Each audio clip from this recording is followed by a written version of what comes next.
I would like to begin by acknowledging that we are joining from unceded Aboriginal lands.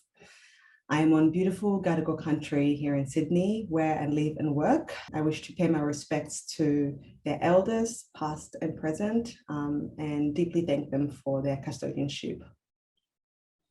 My name is Niwan Baruja, and I am the Sector Development Officer at Australia Council.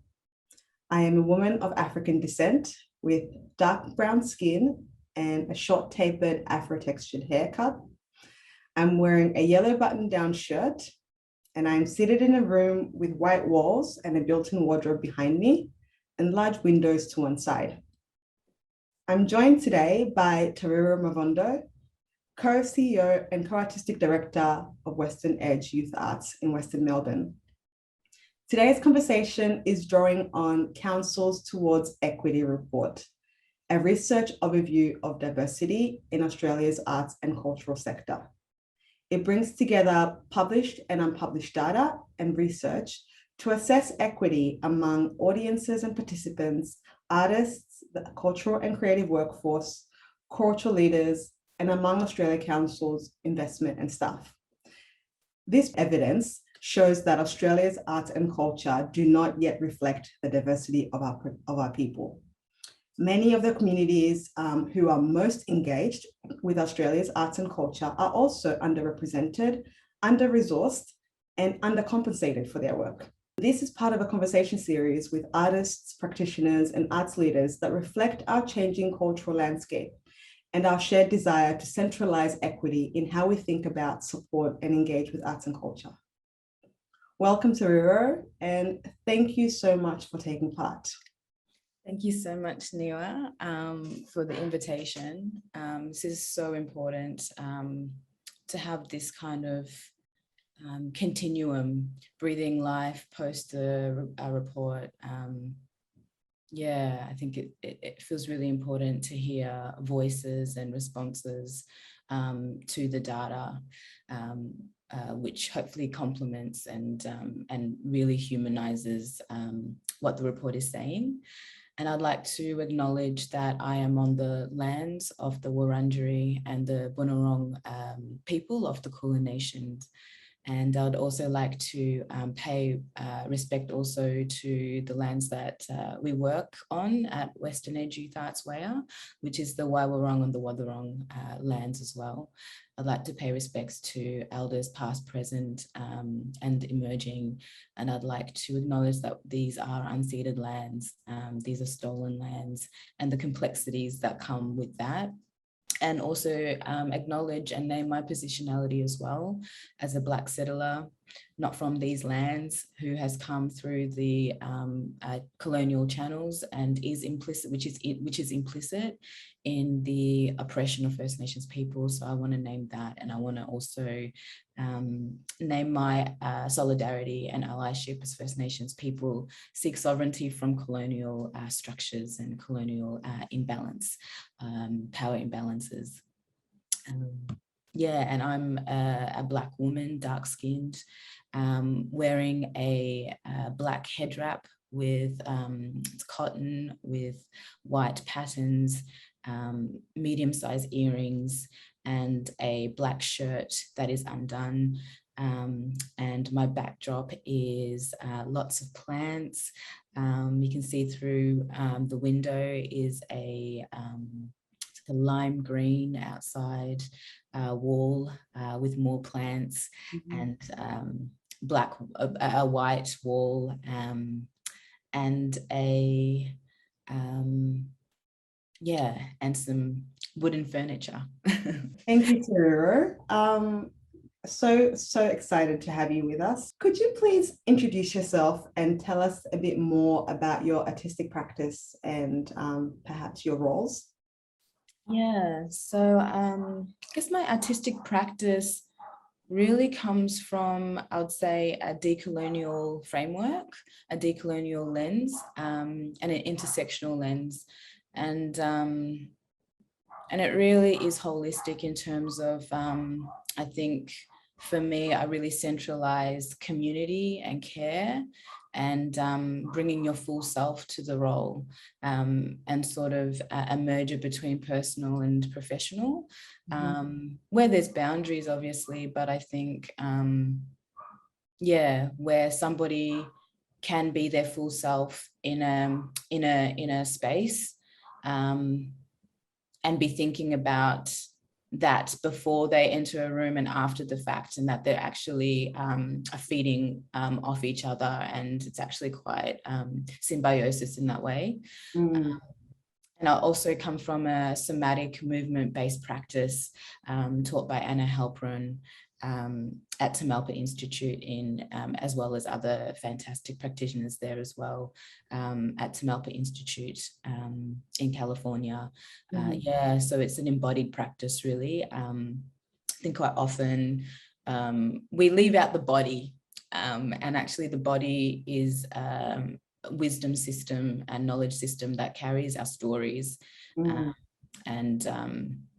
and is where I feel, and I believe also in a spiritual sense, is where we can tap into our spiritual lineage as well, and spiritual wisdom. So I think the body is very important. Yeah, I guess that is my artistic or approach to practice. I would call myself a thought leader, a provocateur, and visionary, and a leader, creative leader, from behind. So allowing really, leading by example, and also allowing leadership to constantly move in a room.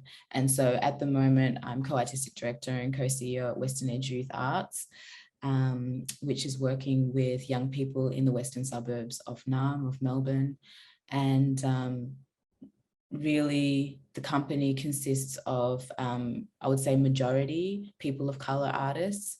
And the young people who come into WAYA rooms are majority Pacific Islander, Polynesian, Southeast Asian, African is the majority of the young people, which really reflects the western suburbs as well of Melbourne, demographic there.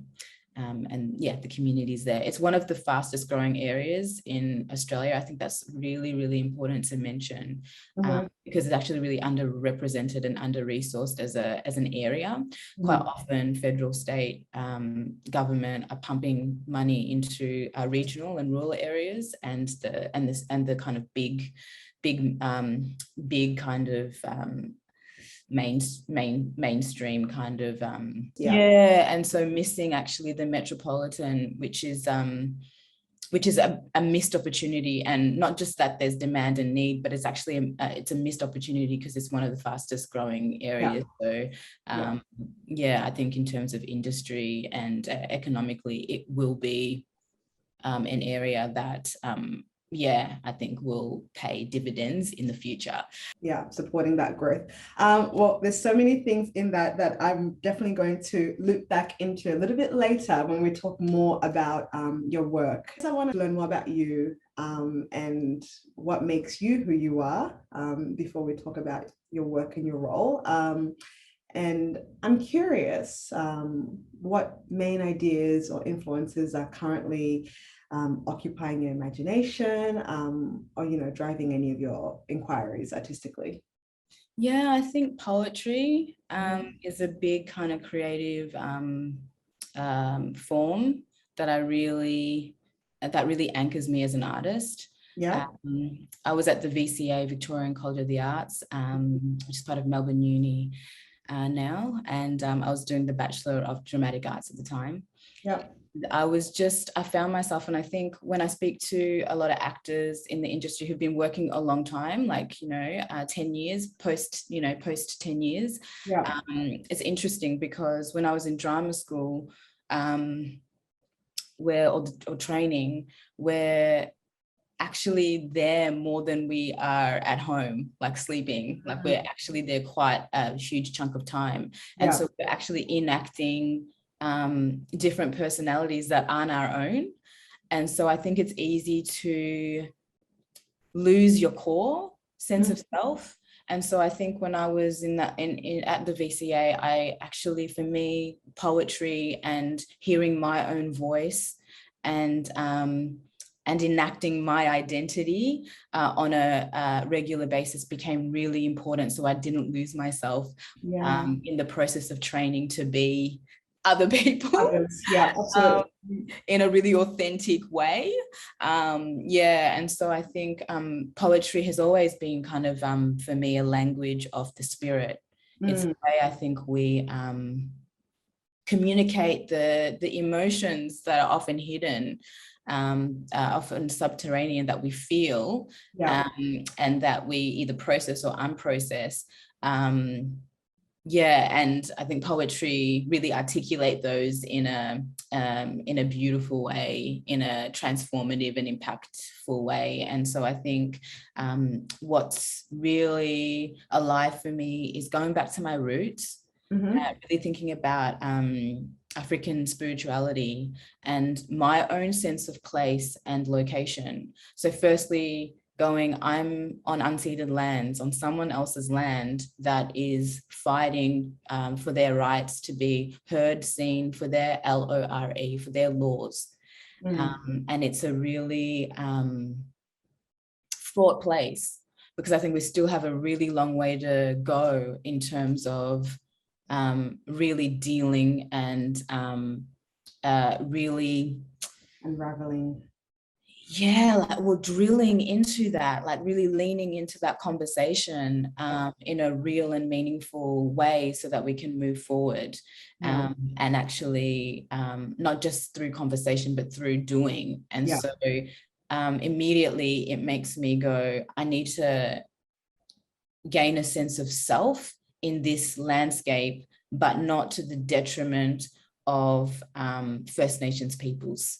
So it's like, how can I belong here and claim space in a way that doesn't take away? And that's a really difficult internal conversation and tension and conflict. And I feel like I found some kind of resolve in that, which has led me to then really go back and think about my own spirituality and my own connection to place and land. And so really going back to my mum's land, where I went there in 2018 for the first time in like 20 something years, and just really touching.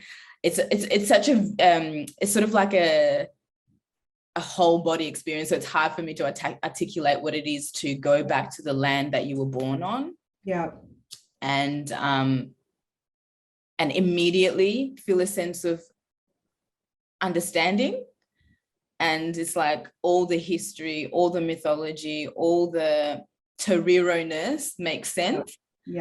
I'm not separate. Like literally I was walking, this is actually my dad's land. I was walking on my dad's land and going, looking at people, looking at nature and going, I actually feel like I can't distinguish myself outside of this. And that was one of the first experiences I've ever felt kind of like really part of the land. And on my mother's property, which is it's National Heritage listing, it's like a massive savanna. Baboons come out like at 5 a.m. in the morning, and there's massive caves, and inside the caves there's hieroglyphics. And there's all these kind of ritualized architecture around the space. And I just remember just feeling so connected to my own sense of spirituality and purpose, like being on those lands. And I guess I'm coming back to that as a diaspora on unceded land and going, what is my purpose here as an artist? What is my responsibility as an artist? And I think for me, the answer right now is finding new ways of being, and also the old ways, like listening humbly to people who have that kind of connection that I was describing on this land. And going, my contribution is to deeply listen as a settler, and then also, and as an ally. And also my responsibility is to progress the conversation, to work with people who are flexible, adaptable, and working in a way that is so different, which allows for the openings of possibilities that have not yet been able to be birthed. And so so I feel like for me, it's been poetry and music, poetry and photography, and working with companies like the Australian Art Orchestra, with people like Peter Knight, with people like Ruben Lewis, Zoe Barry, people who are doing really interesting things with music in real time. Experimenting and allowing the artistic process to be an experimentation where we can fail because it's an attempt. It's actually about capturing a moment in time. So I think, that's where I'm most interested in artistically. I've definitely been very privileged to get a glimpse of that. What you haven't highlighted or spoken to is that you are actually a theatre maker, you're an actor. You've performed on many main stages all over the world, in theatres, on screen. You're a very compelling figure on screen. In this world now of a pandemic, and thinking about your poetry and performance poetry, and now working, across other mediums, cross art form, music, it feels firstly really timely, but I'm also thinking about experimentation and what that is offering back to your practices. How has this come about? I would say rhythm is natural. And music, I have got a natural sense of a natural musicality. But in terms of exploring it in a real way, I would say it's new. And I think partly just time-wise, with my commitments and my responsibilities at WAYA, I'm not able to necessarily do huge, seasons of working in a theatre context. So poetry and music, it's a moment. So there's just a practical element of that, but also a real element, because part of what really excited me about stepping into being a creative leader is actually because I was doing a lot of main stage work, and I was seeing the impact that I was having on people who look like me, people who could see a tangible pathway in a world where I didn't growing up. And so I could see the impact of visibility and representation. And what excited me was seeing more young people taking up that position as actors. And what I was not seeing across the board was people of color in leadership positions. On a core staff operational level, on an executive leadership level, and on a board level. I wasn't seeing that. And so for me, I was like, I love it. I love being on stage and being able to enact and bring life to a character that another writer has written.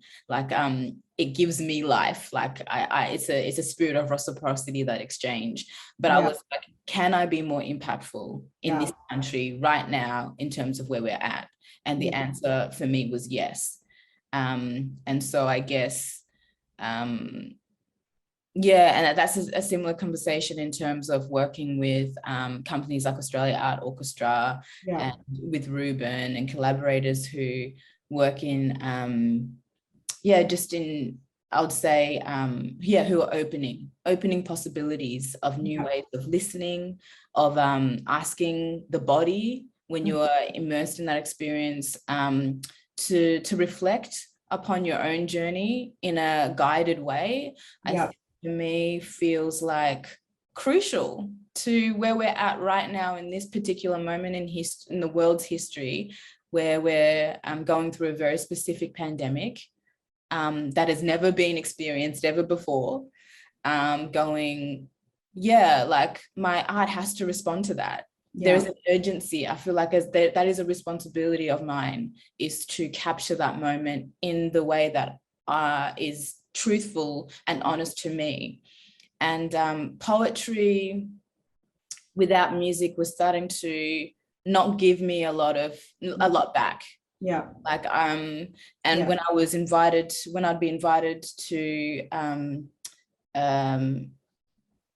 specific poetry events, not necessarily within the poetic community, but outside of it, people who are starting to create poetry specific events, they would always want the trauma piece, what I call trauma poems. Yeah. And I was like, I don't want to keep enacting my trauma. Yeah. And to keep being asked, because actually it takes a lot out of me to give that. And also, and there is a multiplicity as well, like there is more. That's it. And they're like, no, I'm not resonating with those sort of poems that you're writing recently. Can I have that poem piece about justice, about you being a Black girl, about this, about that?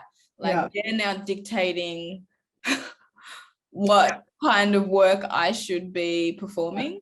And so I kind of was like, I want to take a hiatus from that. And I kind of want to be in a space where I can be all of my intersections and me in all of my complexity and who I want to be as an artist right now and what I want to express. I mean, to me, it sounds like this is exactly what happens to an artist. You're evolving and you are experimenting, and that's exactly what you should be doing.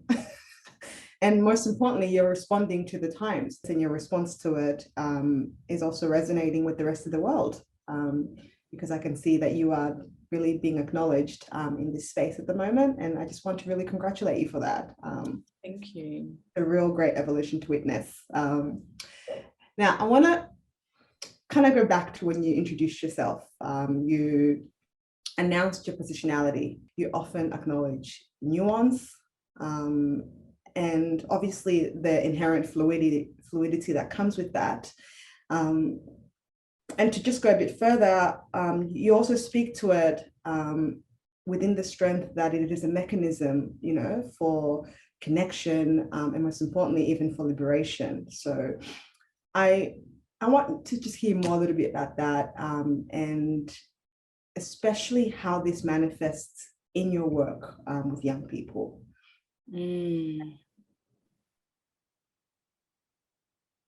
Yeah, so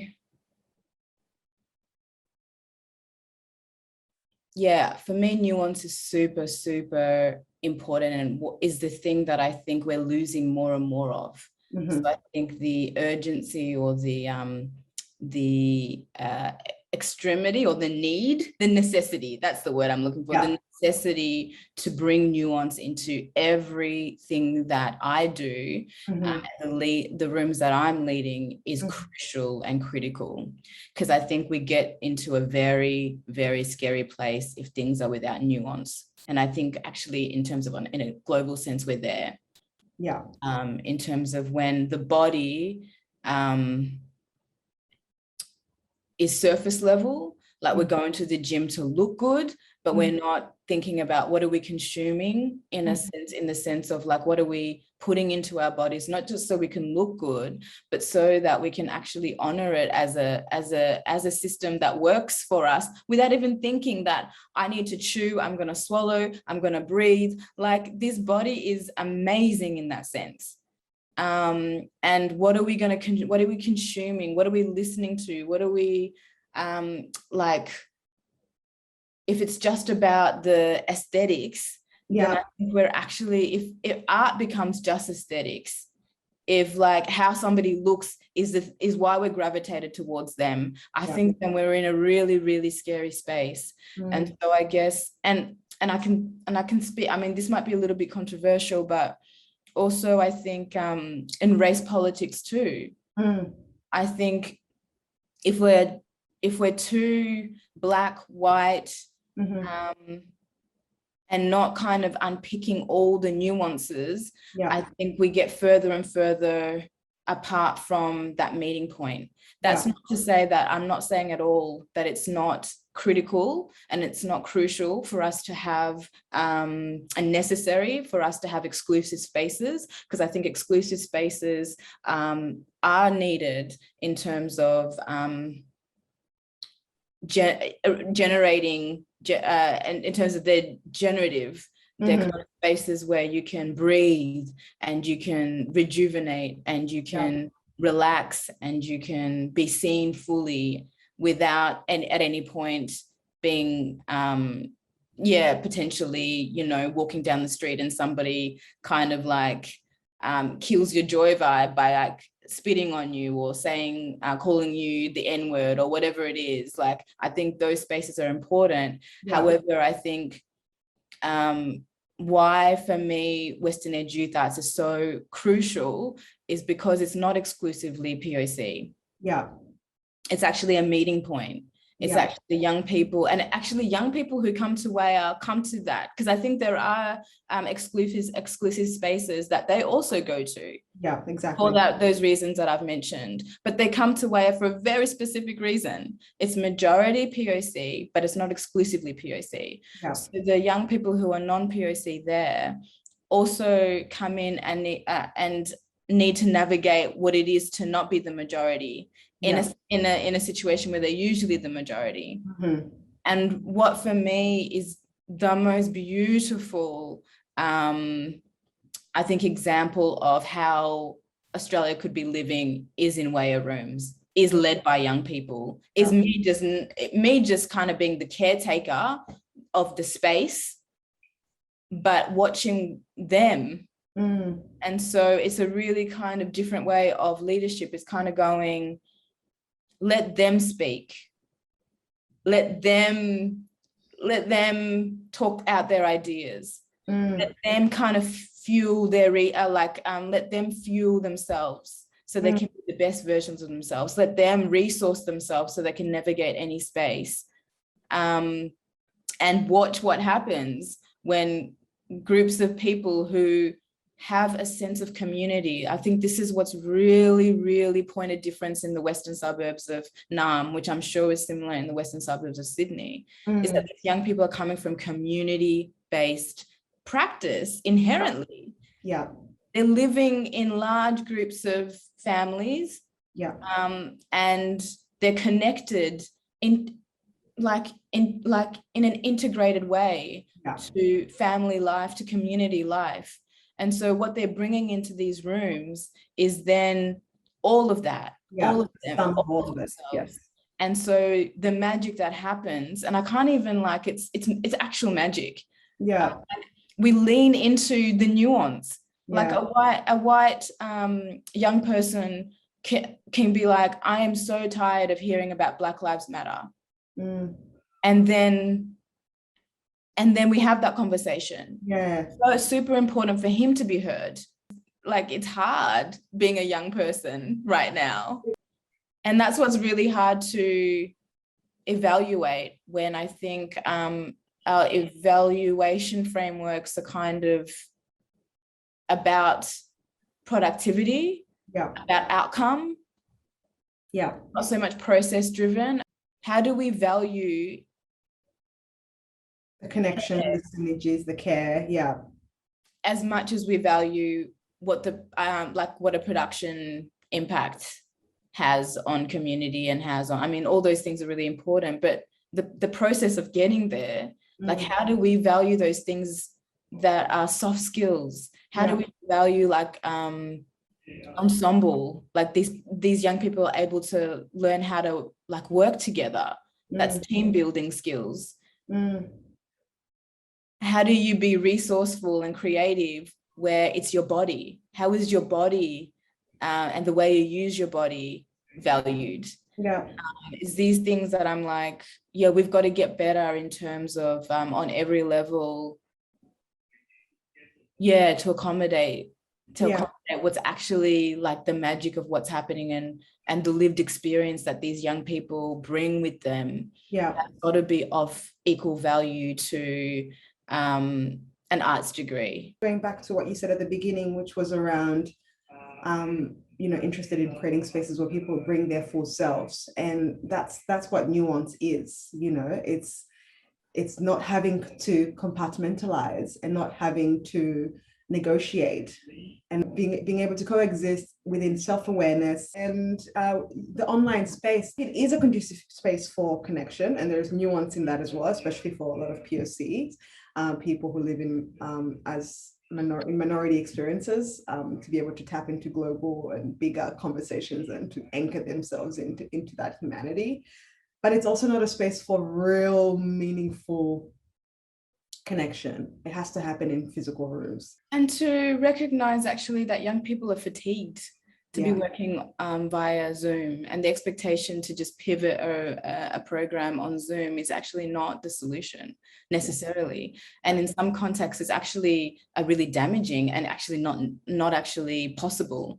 Like one of the schools we work in is like 80% Lebanese, 80% male and 70% Lebanese Australian. And in terms of school engagement, there's like a lower school engagement. And so to then, and then also young people might not have laptops or access to data. And so there's an expectation that it's just that easy to kind of like switch programs, and actually the impact that you have is, well, not impossible. And then also it shrinks if you kind of move things online. And so is there ways of thinking about engaging young people that doesn't necessitate that we move things online? Is there more creative and actually just more like speaking to the realities more truthfully? Is there more ways? And that's the conversations we're having in the WEA office. Like, how can we do that? How can we engage young people through distance? Where the body's still being enacted and ideas are still being articulated, but it's not necessarily looking at each other and having to do it majority on screen. And that's an exciting conversation. And can also, I ask, in that work, how are you being supported? Like what are the ways that you can be supported in navigating that transition?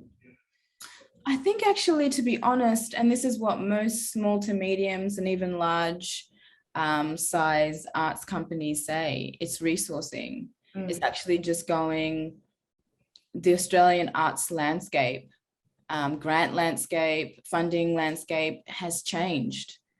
And COVID has highlighted that in a really, unfortunately, extreme way, that the youth arts sector is being decimated. Like Australia Council used to have a specifically dedicated section for youth arts, and that no longer exists. So youth arts is in competition with all the other arts companies, but this is, in terms of the statistics, young people are what we need in order for us to keep existing and being relevant. But there's currently no dedicated department for young people. So that's problematic.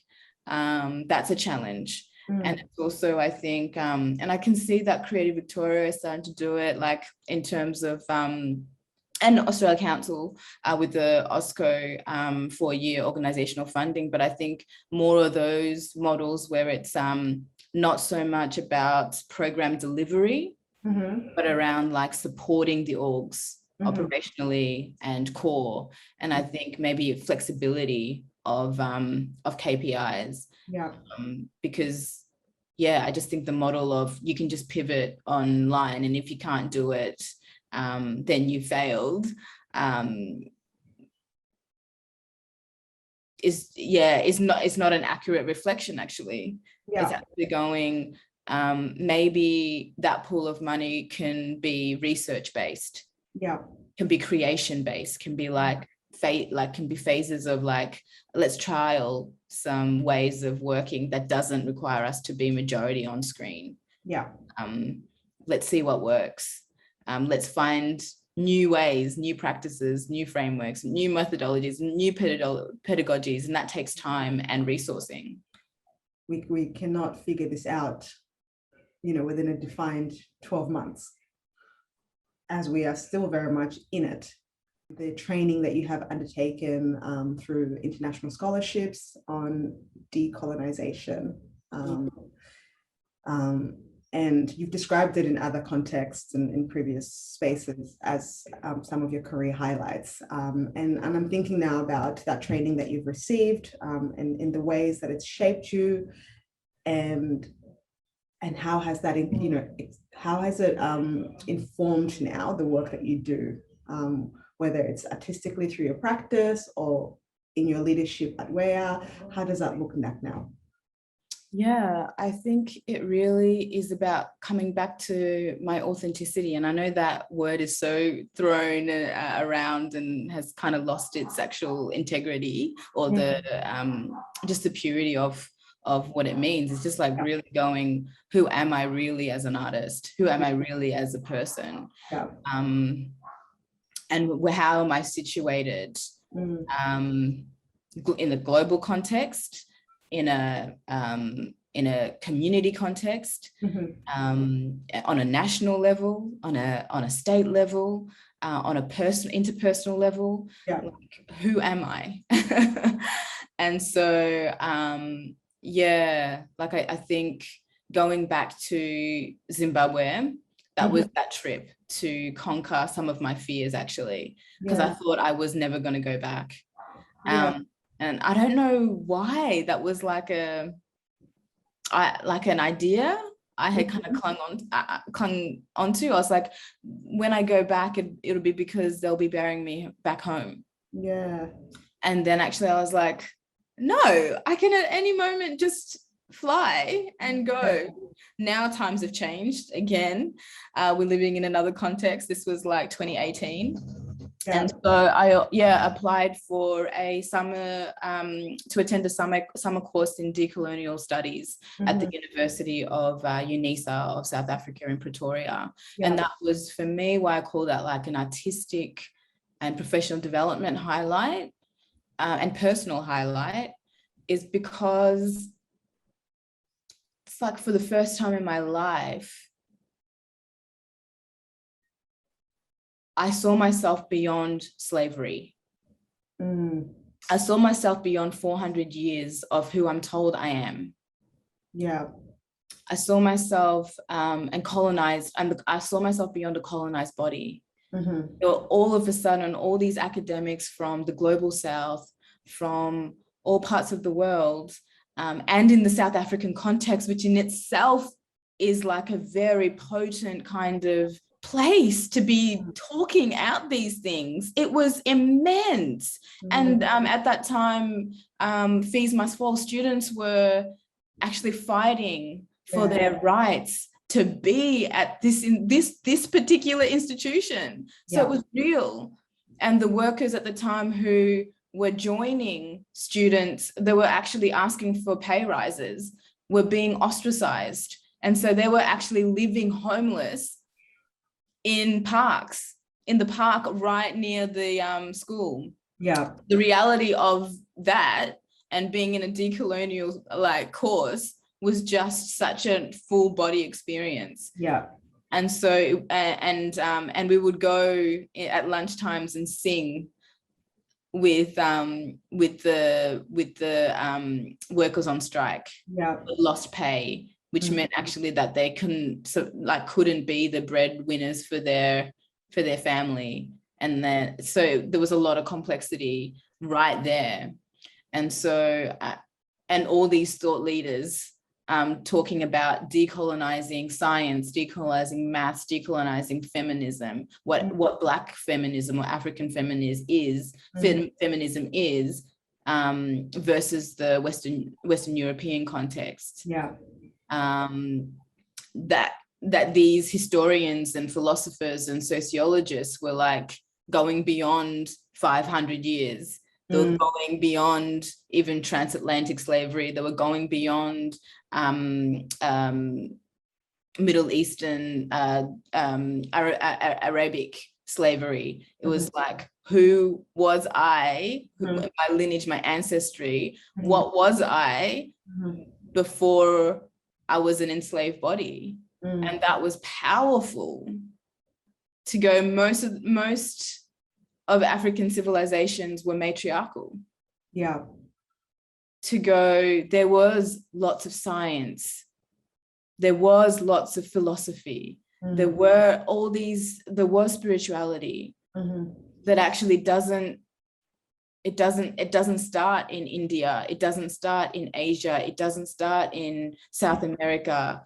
Like actually, Professor C.K. Raju, who's an Indian mathematician and scientist, wrote a work called "Science is a Black Woman."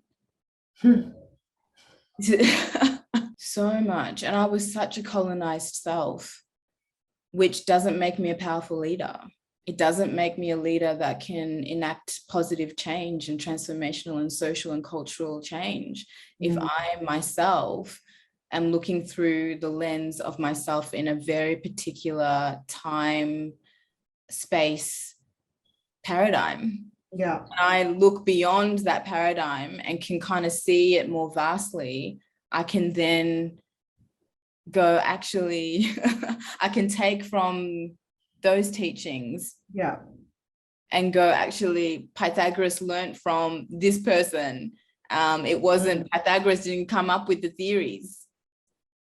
Enlightenment wasn't the beginning of, like, Western European Enlightenment wasn't the beginning of science, the philosophy. And actually it was happening before that in Persia, before that in all over Africa, before, like, you know, it was happening all over the world.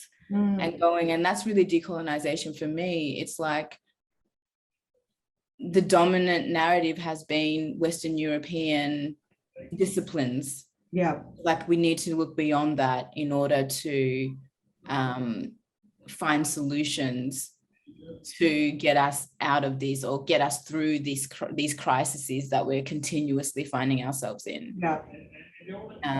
And that requires listening to different voices, listening to Pacific Islander people, and how deeply connected they are to their cultures, listening to Torres Strait Islanders, listening to Papua New Guinean artists and thought leaders, like listening beyond the voices that are taking up majority of airtime. That's really powerful. I'm so encouraged. Yeah. And it's also the spirit of reciprocity. And Absolutely. mirroring. Absolutely. I want to sort of talk back to the data for a moment, because it reveals some really encouraging trends, you know, about young people's strong engagement with the arts and culture. And we don't need data for that. We know it. But it also reveals some concerning areas where there is low representation, including amongst cultural and artistic leadership roles. So I want you to talk to the barriers faced by young people or people of color, whether they're theatre makers or artists. What are their barriers today? What were the barriers that you had to face and overcome? Yeah, exactly. I would say, firstly, in terms of the positive data and what I see on the floor working with young people in the western suburbs of Melbourne, is that there is a whole pool, there is a whole demographic of young people who love the arts, who love theatre, who love making. Like they're there, like in terms of if you want to fill the Footscray Community Arts Centre, you could. If you want to fill the Wyndham Cultural Centre, you could. With work, like genius work that young people are making. So they're out, like in terms of quite often I hear, oh, we didn't know, there's not enough out there. That's actually not true. And also, I just want to reiterate that the western suburbs of Melbourne is one of the fastest growing areas in the country, and also has the largest number, I think, in Melbourne of young people, maybe equal to maybe City of Casey. Yeah. And is one of the most multicultural groups, cultural groups. And so they're there. And so really it's kind of like the industry recognizing that they're there, willing, happy to work with. And so I guess I guess it's having conversations with the industry around cultural literacy, around cultural competency. It's around shifting and expanding frameworks that have previously seemed to be working, and going, are there more inclusive frameworks? And again, resourcing those companies who can and are able to, and probably best placed to, in terms of expertise, to be able to create these frameworks and these methodologies. I feel like I've kind of gone the not quite answered your question. So what are the barriers? What are the barriers? It's new, you know, like in terms of the glass ceiling has been so closed off, and the doors have been so closed for such a long time that that executive leadership roles now that are encouraging First Nations peoples and people of colour, applicants to apply for these positions, it's a new thing. And so also it's like, are we providing the professional development and the scaffolding and the safety and care that will allow people to thrive in these roles? I don't think so. I don't even think it's just like a cultural and diversity question. I think it's a question for the industry in general. It's like going, for someone my age, in that kind of, who's now gone into that, from that earlier career to now has just tipped onto that mid-career. What are we actually providing in terms of as investment for people's development to grow into these leadership roles and to really thrive in them? Is there enough PD? Is there enough mentorship programs? Is there enough for this age group? I don't think there is. And if, in fact, I think probably the funding, that the grant rounds that used to kind of think about this demographic, I feel like it's actually dwindling. And so burnout is a thing. So I think young people are very got a lot of energy, got a lot of fire. And then when you start to see that the industry is not moving fast enough, and we're still not being paid enough, like you look at what small to medium's artistic director, general manager, you look at those fees, they do not equate to the amount of work that we're doing on the ground. It's not. And it's like, are there more models that actually value someone's input into your company? So the barriers really is, I think there's not enough scaffolding for people of colour and First Nations people and people with disabilities and all the intersections to actually thrive. I think we can survive, but survival mode means burnout. Means that we're not actually prioritising well-being and care for our staff, and we're not investing in arts workers. And therefore we won't retain them, really. No, and I think the pandemic has shown that, unfortunately, and it absolutely breaks my heart that we are losing so many creative, amazing artists because they're not being cared for in an economic sense, but also in an exhaustion sense. Like Fringe is going to happen or not happen, I'm not sure, in October. Rising Festival was cancelled. A lot of artists lost a lot of work, and that's momentum. That's something, it is kind of like birthing. You're like going through these cycles of creation, and part of that is to release it and share it with the audience. And when the release doesn't happen, that's mental health. Yeah, it becomes a health issue. Yeah, and so if we can't give surfaces to our artists who are going through it, probably who are being hit the most, independent artists, in the art sector are being hit and impacted the most. If we can't scaffold and take care of them, they will move on to other places and other sectors, and that's what I'm seeing. And it breaks my heart. It makes me go, what is the future?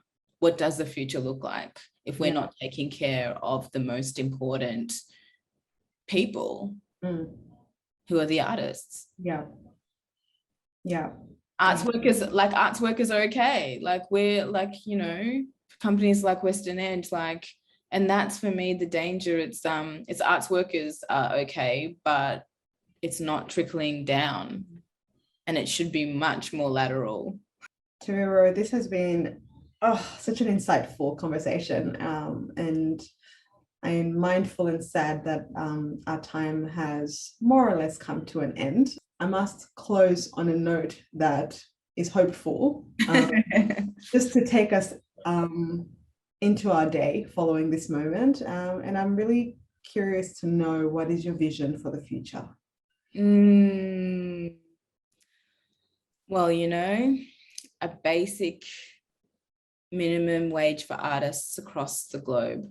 Not just within an Australian context, but all over, because I think artists are critical. I think artists are kind of, for me, like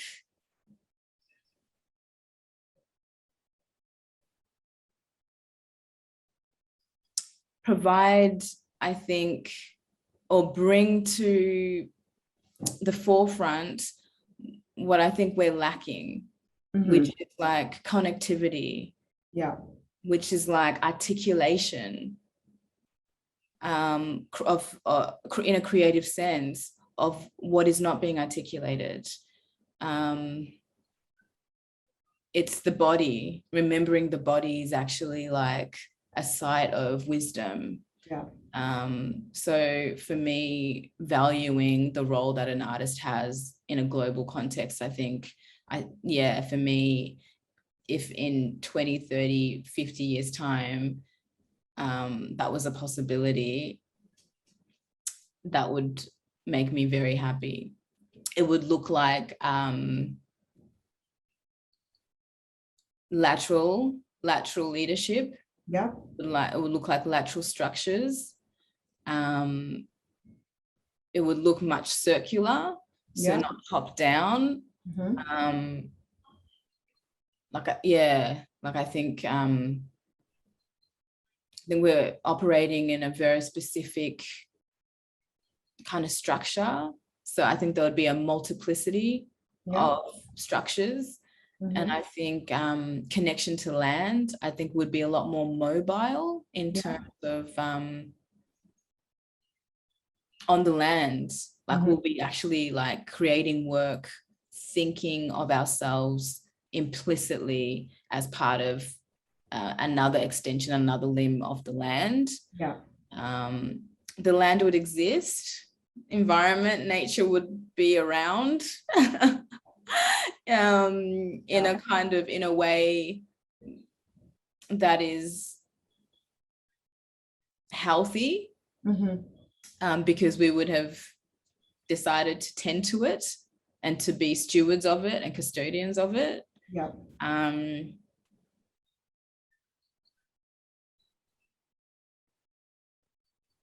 leaders would look different.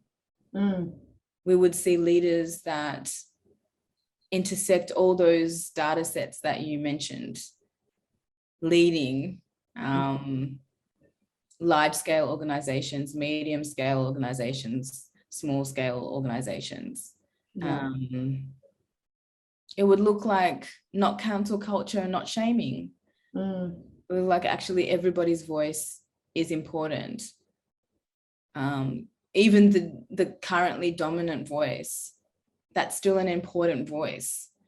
Because I don't think it's about erasing that voice. It's just, yeah. And I think in a room, I would love to see like a whole spectrum of like ages. Yeah.